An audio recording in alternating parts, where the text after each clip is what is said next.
Assalamualaikum warahmatullahi wabarakatuh. Kembali lagi bersama gua di channel Padepokan Misteri.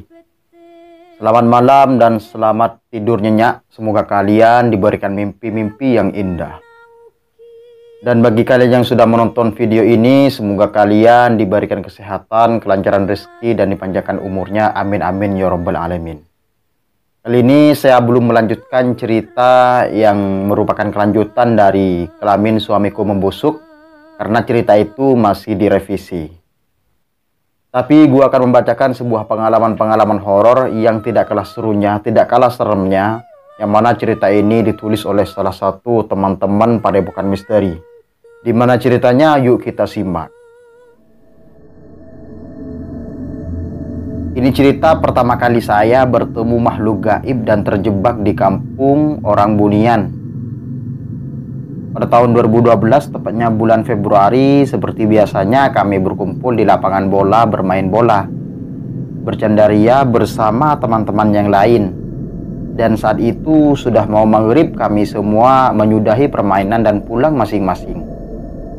Akan tetapi aku dan temanku berdua tidak ingin berjalan pulang dari jalan utama, melainkan pulang dari area perkebunan sawit.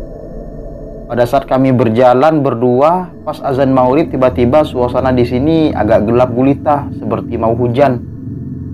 Dan sontak kami mempercepat langkah kaki, tapi sialnya temanku tadi lari duluan, larinya kenceng sampai saya ketinggalan. Dalam hatiku, sial aku tinggalin, sial aku ditinggalin.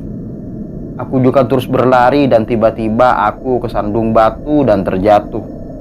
Kakiku terasa sakit sekali. Di saat aku mau bangkit dan menoleh ke depan, aku melihat ada bayangan putih melintas di hadapanku. Bayangan itu sangat cepat menghilang, sontak saja bulu kuduku berdiri. Dan tiba-tiba terdengar suara ketawa seperti anak kecil. Di situ aku merasakan merinding yang luar biasa. Lalu aku memutuskan berjalan saja karena kakiku tidak kuat berlari. Dan aku mencoba menghiraukan suara itu. Tiba-tiba di saat aku berjalan, aku melihat ada sosok putih, mukanya rata, melihat aku dari balik pohon sawit. Sontak saja aku langsung menangis tanpa suara. Lalu aku berlari sekuat tenaga melewati hantu itu. Tapi alangkah herannya, aku kenapa ya hanya lari di situ saja, seperti disesatkan. Tapi di situ aku merasa lega karena sosok muka rata tadi sudah menghilang. Aku bingung, panik dan takut, padahal perkebunan sawitnya tidak terlalu jauh dari rumahku. Aku putuskan terus berjalan dan tiba-tiba aku bingung kenapa tiba-tiba ada orang berjualan seperti di pasar. Dan yang paling anehnya, aku melihat orang-orang kerdil yang berjualan dengan telapak kaki yang terbalik. Sontak saja aku menangis sejadi-jadinya.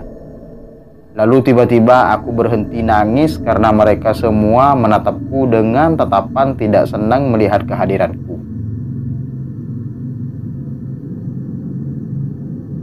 Pertama kali bertemu makhluk gaib itu dan terjebak di kampung orang Bunian.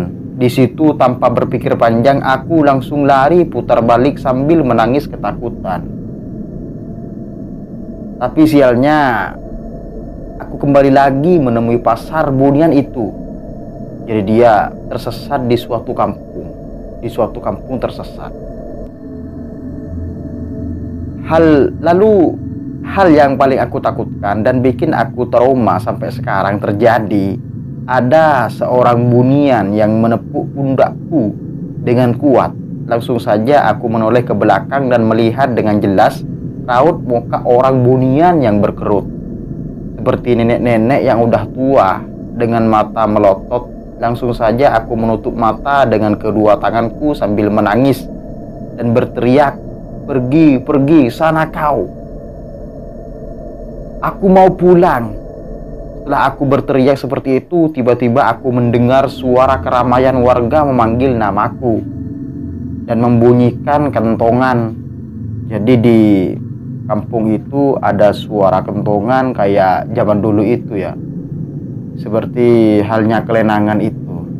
Kan biasa kalau di TV-TV, di film-film Indonesia itu ketika tersesat dalam sebuah hutan atau sebuah kampung gaib, mereka itu biasanya tidak bisa keluar dari hutan itu atau kampung itu. Dan di dalam kampung itu terdengar suara kentongan kayak kelenangan itu, musik-musik zaman dulu lah kayak gitu. Setelah aku mendengar suara warga, tiba-tiba pandanganku gelap, lalu aku pingsan tak sadarkan diri.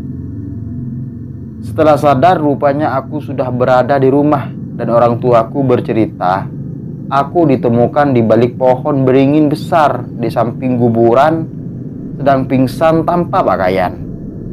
BTW, aku hilang selama 9 jam. Dan alhamdulillah mereka menemukanku tidak lebih dari 9 jam. Soalnya kalau aku tidak ditemukan sampai pagi, aku tidak bakal pernah kembali ke rumah lagi, kata orang-orang pintar. Bagi kalian yang belum mensubscribe channel ini, jangan lupa subscribe dan aktifkan loncengnya agar channel ini semakin berkembang dan gua semakin semangat untuk membuat konten-konten pengalaman horor yang selalu menghibur kalian. Sekian dulu ceritanya. Wassalamualaikum warahmatullahi wabarakatuh.